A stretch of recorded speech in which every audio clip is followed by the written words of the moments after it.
di Undang-Undang ITE yang ada saat ini, yaitu formula isinya ini yang campur baur begitu antara delik aduan dan juga delik umum. Apakah ini artinya, Mas Dev, memang perlu direvisi Undang-Undang ITE ini untuk yang kedua kalinya?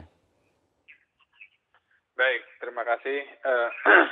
Jadi tadi Pak Joni juga sempat katakan bahwa ini kan undang-undang ini sudah sempat direvisi di periode yang lalu di bawah kepemimpinan Presiden Jokowi juga, dan juga sudah 2 kali dibawa ke MK dan ditolak kedua kali oleh MK. Jadi sebenarnya secara konstitusi sudah tidak ada kendala lagi, tidak ada permasalahan lagi.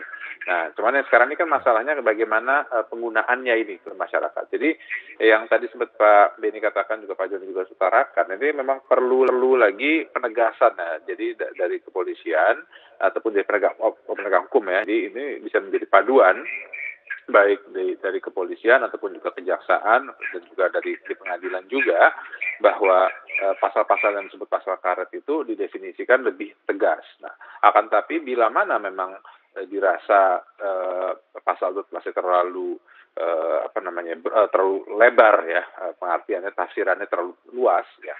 Kalau mau direvisi lagi sih ya nggak apa-apa, kita di DPR sih pasti akan menerima.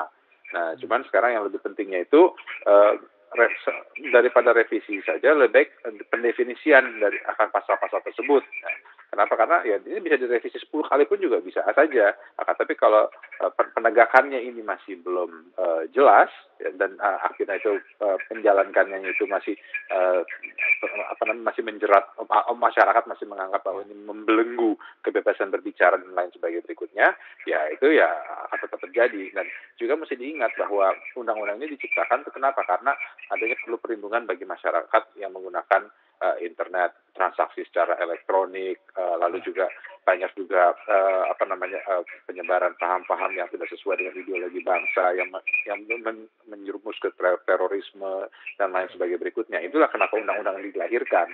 Jadi hal itulah yang harus juga dijaga, dan jangan sampai marwahnya itu daripada undang-undang ini semakin terkikis dengan hanya merevisi. Satu begitu ya, pedomannya dulu diatur, tapi perlu serigid apa pedoman itu dibuat?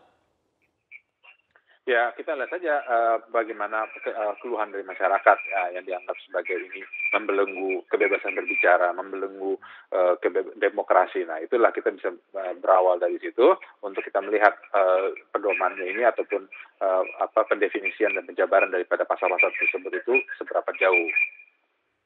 Oke. Mas Burhan, benarkah Undang-Undang ITE ini membelenggu kebebasan berpendapat masyarakat? Yang disurvei Mas Burhan bulan lalu kalau tidak salah ya, Januari, ini menyebut memang iman masyarakat masih tinggi terhadap demokrasi di Indonesia, tetapi tingkat ketidakpuasan ini kan juga semakin tinggi, Mas Burhan. Betul, jadi kalau kita tanya kepada publik, ada peningkatan ketidakpuasan terhadap mekanisme demokrasi berjalan. Bahkan kalau saya kaitkan dengan temuan bulan September 2020, ada peningkatan iklim ketakutan dalam menyuarakan aspirasi atau pendapat.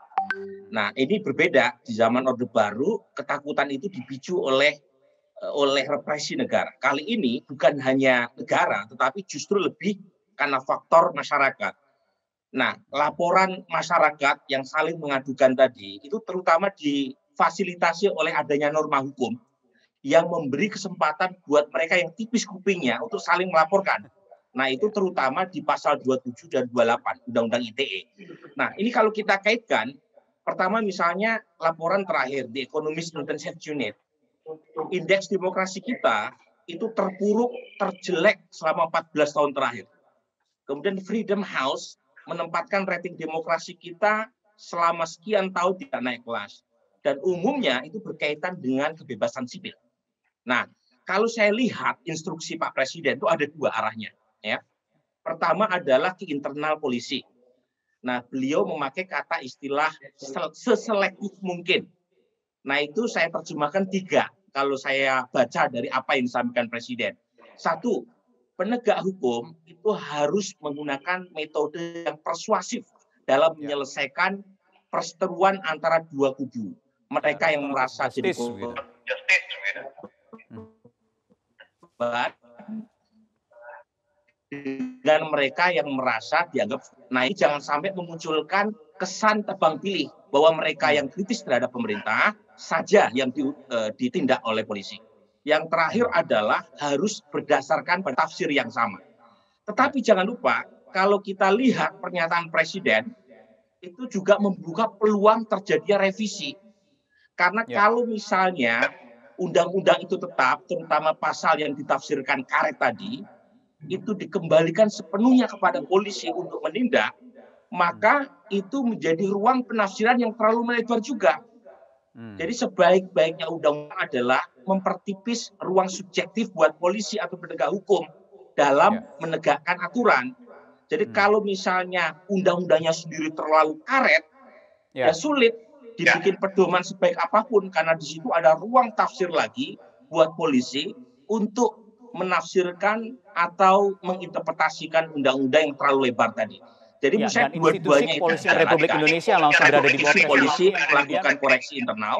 Iya, subjektivitas penyidik penegakan hukum ini yang juga mengaitkan langsung istana atau presiden dalam hal ini, sehingga muncullah statement presiden kemarin itu, Mas Burhan. Justru saya mengapresiasi sekali apa yang disampaikan oleh presiden tadi, karena menurut saya ini bagian dari satu proses untuk melakukan introspeksi. Sebelumnya waktu Hari Pers Internasional, saya kira Bang Joni juga ikut di dalamnya, Presiden mengatakan kami pemerintah tidak anti kritik, kritiklah sekeras mungkin. Nah kalau misalnya ruang kritik itu ya itu dihambat oleh satu norma hukum yang membuat orang takut untuk mengekspresikan kritik, maka perlu ada koreksi ke dalam. Tapi di sisi lain, asas retrospektif justice itu yang disampaikan oleh Kapolri juga tetap harus dijaga. Jadi ruang digital kita juga harus tetap ada rambu-rambunya, tetapi tanpa memberi kesempatan buat mereka yang tipis kupingnya untuk sedikit-sedikit lapor ke polisi.